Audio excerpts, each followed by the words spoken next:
దేవా నన్ను నీ కొరకు వాడుకో అని నువ్వు ప్రార్థన చేయకముందు నీకే గొడవ లేదు. నేను చెప్పిన దాన్ని కొంచెం ఆలోచించి చూడండి, నిజమో కాదో మీకే అర్థమైంది. దేవా నన్ను నీ కొరకు వాడుకోయ్యా, నన్ను నీ కొరకు వాడుకో ప్రభువా, 10 మంది రక్షణ కొరకు నన్ను వాడుకోయ్యా, అనేకులకు దీపంగా నన్ను వెలిగించయ్యా, అనేకులకు ఆశీర్వాద కారణంగా నన్ను చేయయ్యా అని ఎప్పుడైతే నువ్వు ప్రార్థన చేయటం మొదలు పెట్టావో అప్పుడు నీకు స్టార్ట్ అయింది అగచాట్ల పర్వం. ఇబ్బందుల కొలిమి స్టార్ట్ అయింది, శ్రమల కొలిమి స్టార్ట్ అయింది, నిందల పర్వం స్టార్ట్ అయింది, వ్యతిరేకతలు స్టార్ట్ అయినాయి, శోధనలు స్టార్ట్ అయినాయి, అన్నీ వచ్చినాయి. అన్నీ కావని కొన్నైనా వచ్చి ఉంటాయి. నీకు ఆశ్చర్యం, వాడుకోమంటే ఈ బాధలేందని.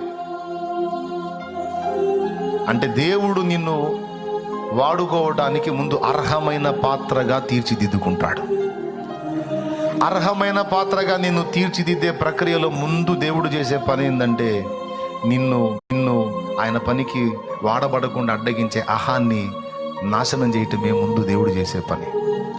నీలో ఆ నేను అనే స్వయాన్ని, అహాన్ని విర్రగొట్టడానికి దేవుడు రకరకాల పరిస్థితులను నీ జీవితంలోకి అనుమతించి ఆయన అనుకున్న దాన్ని నీలో సాధిస్తాడు. ఆ సాధించే ప్రక్రియలో రకరకాల పరిస్థితుల్ని, నీకు ఊహించని పరిస్థితుల్ని నీ జీవితంలోకి అనుమతించి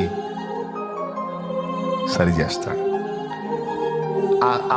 ఆ పరిస్థితులు నీ జీవితంలోకి అనుమతిస్తున్నప్పుడు ఆ సెగ తట్టుకోలేక, ఆ కొలిమి తట్టుకోలేక నువ్వు అడుగుతావు, దేవా ఎందుకు నాకు ఈ పరిస్థితి, ఎందుకు నాకు ఈ బాధలు, ఎందుకు నాకు ఈ శ్రమలు, ఎందుకు నాకు ఈ శోధనలు నువ్వు అంటే దేవుడు అంటాడు, నువ్వేగా ప్రార్థన చేసావు రోజు, నన్ను వాడుకో, నన్ను వాడుకో, నన్ను వాడుకొని వాడుకుందామని.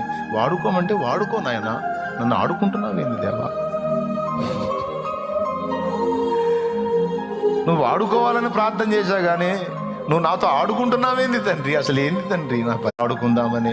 వాడుకోమంటే వాడుకో నాయనా, నన్ను ఆడుకుంటున్నావేంది దేవా?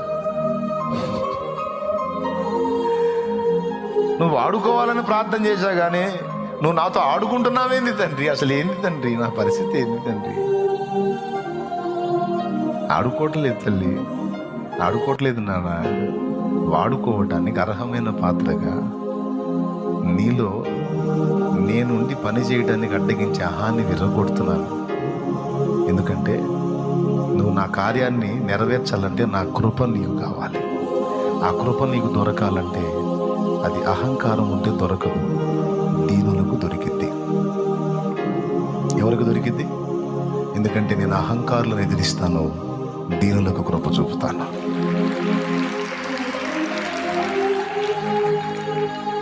గాడ్, ఈ వీడియో చూస్తున్న ప్రతి ఒక్క జీవితంలో ఉన్న కష్టాలన్నీ తొలగిపోవాలి. అందరూ ఆరోగ్యంగా, సంతోషంగా ఉండాలి. అందరినీ మీరు బ్లెస్ చేయండి. ఆమేన్.